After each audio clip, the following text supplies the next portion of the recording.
IMF کے ساتھ جو معاہدہ ہوا ہے اس کا تقریباً جو حجم بنتا ہے وہ 1 ارب اور 5 کروڑ 90 لاکھ ڈالر بنتے ہیں۔ کچھ جو چیدہ شرائط ہیں ارشاد صاحب، اس میں اگر ہم یہ دیکھیں تو پیٹرولیم لیوی جو ہے اس کو فی لیٹر 30 روپے تک بڑھایا جائے گا، ہر مہینے تقریباً 4 روپے اضافہ ہوگا۔ جو 350 ارب روپے کا ٹیکس ختم کیا گیا تھا، ٹیکس استثناء، اب اس کو دوبارہ جو ہے وہ استثناء لے لیا گیا ہے اور اب ٹیکس جو ہے وہ اس کا ہدف بھی تقریباً 5829 ارب سے بڑھا کے 6100 ارب روپے تک کر دیا گیا ہے۔ کچھ اور بھی اہم نکات ہیں، بتدریج بجلی کی قیمتوں میں بھی اضافہ ہوگا۔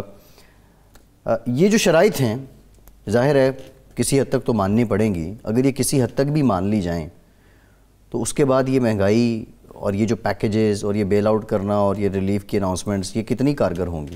دیکھیں، دو چیزیں ایسی ہیں جن کی کوئی جسٹیفیکیشن حکومت نہیں دے سکتی۔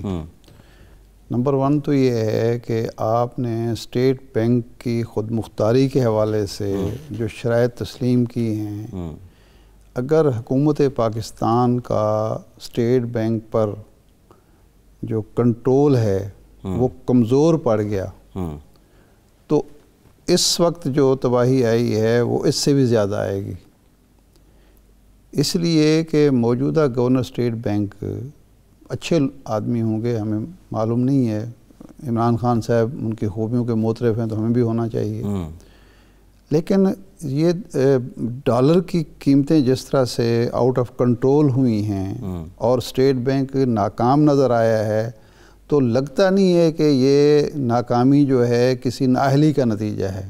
بظاہر یوں لگ رہا ہے کہ اسٹیٹ بینک کے گورنر اور اسٹیٹ بینک چاہتا یہ تھا کہ قیمتیں بڑھتی چلی جائیں، جی، کیونکہ اس وقت جب کہ بجٹ آیا اور بجٹ کے بعد اشاریے صاف نظر آ رہے تھے کہ اچھائی کی طرف ہم جا رہے ہیں، اچانک ہی ڈالر نے سارا جو سینیریو تھا تبدیل کر دیا، 152 سے 176 روپے، 60 دنوں میں تقریباً 25 روپے کا فرق پڑا، مطلب تباہی مچا دی اس نے۔ آپ کی امپورٹ بل بڑھ گیا، آپ کے جو ہر چیز کی قیمتیں جو تھیں وہ ساری بڑھتی چلی گئیں، پیٹرول کی قیمتیں جو آپ آؤٹ آف کنٹرول ہو رہی ہیں، اس میں ایک اہم فیکٹر یہ بھی ہے۔ تو ایک تو یہ خود مختاری والا معاملہ ہے، اگر آپ نے کمپرومائز کر لیا ہے تو اس کے نتائج قوم کو کچھ عرصے کے بعد بھگتنے پڑیں گے اور سامنے آئیں گے کہ ہم کیا کر بیٹھے ہیں۔ یہ پرویز مشرف کے دور سے، بلکہ نواز شریف صاحب کی پہلی جو دوسری حکومت تھی 90s کی، اس دور سے یہ مطالبہ چلا رہا ہے کہ خود مختاری دیں، کیونکہ ہمارے جو مالیات بین الاقوامی مالیاتی ادارے ہیں وہ اسٹیٹ بینک کے تھرو ہماری اکانومی کو کنٹرول کرنا چاہتے ہیں۔ ایک تو یہ ہے، دوسرا ہے اب سبسڈیز آپ ختم کریں گے۔ کچھ چیزیں انہوں نے کہا ہے کہ جی اس میں جو پرسنل انکم ٹیکس ہے، پراویڈنٹ فنڈ ہے، زراعت ہے، خوراک ہے، کھاد ہے، کیڑے مار ادویات، ٹریکٹر پر استثناء ختم نہیں ہوگا، لیکن جن پر آپ استثناء ختم کریں گے اس کا بھی تو اثر عوام پر پڑے گا، مارکیٹ پر پڑے گا، اکانومی پر پڑے گا۔ تو اچیو آپ نے کیا کیا ہے؟ 1 ارب ڈالر، 1 ارب ڈالر کی خاطر اتنی آپ نے جو شرائط تسلیم کر لی ہیں، وہ بہرحال اس کا مطلب یہ ہے کہ آپ کی نیگوشیشن بہتر نہیں ہوئی۔ نہیں شاہد صاحب، اس کی جسٹیفیکیشن یہ ہے نا، دیکھیں اس کی جسٹیفیکیشن یہ ہے کہ جون میں، جی IMF کا جو ہے نا مئی جون میں شوکت ترین صاحب نے یہ کہا تھا کہ بجلی کی قیمتوں پر تو کسی صورت میں کوئی کمپرومائز نہیں ہوگا، یہ انہوں نے کہا تھا، ریکارڈ پر ہے۔ ان کو پتہ ہے کہ بھی بجلی کی قیمتیں، شیخ رشید کا ایک مشہور فقرہ تھا 90s میں جب دوسری حکومت تھی، اس نے کہا تھا میاں صاحب جب بجلی کے بل بڑھتا ہے نا تو ہمارے مسلم لیگ نون کی ہر گھر میں مقبولیت ختم ہو جاتی ہے۔ یہ شیخ رشید صاحب نے اس وقت کہا تھا۔ شاہد صاحب، دو بجلی کا بل اور پیٹرول کی قیمت آپ جب بڑھاتے ہیں، دیکھو نا، صرف یہ تو نہیں ہے کہ ہم گاڑیوں میں یا موٹر سائیکلوں میں پیٹرول استعمال کرتے ہیں، ظاہر بات ہے کہ ڈیزل جو ہے انڈسٹری میں استعمال ہوتا ہے، بجلی کی قیمتیں بڑھاتے ہیں آپ کھاد کے کارخانوں کی جو پیداواری لاگت ہے وہ بڑھاتے ہیں، سیمنٹ کے کارخانوں کی پیداواری لاگت بڑھاتے ہیں، آپ کسان جو ہے اس کا ٹیوب ویل کا بل بڑھتا ہے، یہ تو اس کے آفٹر میتھس تو آنے ہیں نا۔ یہ تو ہونا ہے. تو اس کا مطلب یہ ہے کہ آپ اتنی ویک پوزیشن میں گئے اور آپ نے عوام کو اندھیرے میں رکھا کہ جی ہم اس معاملے میں تو کوئی کمپرومائز نہیں کریں گے, اب سب کچھ آپ کمپرومائز کر کے آ گئے ہیں.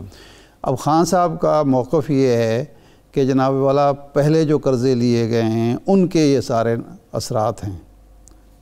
درست ہے, لیکن 3 سال میں یہ تو بتایا جائے نا کہ ان اثرات سے نکلنے کے لیے کون سی کوشش کامیاب. خان صاحب نے آج کیا ملک چلانے کے لیے پیسے نہیں ہیں.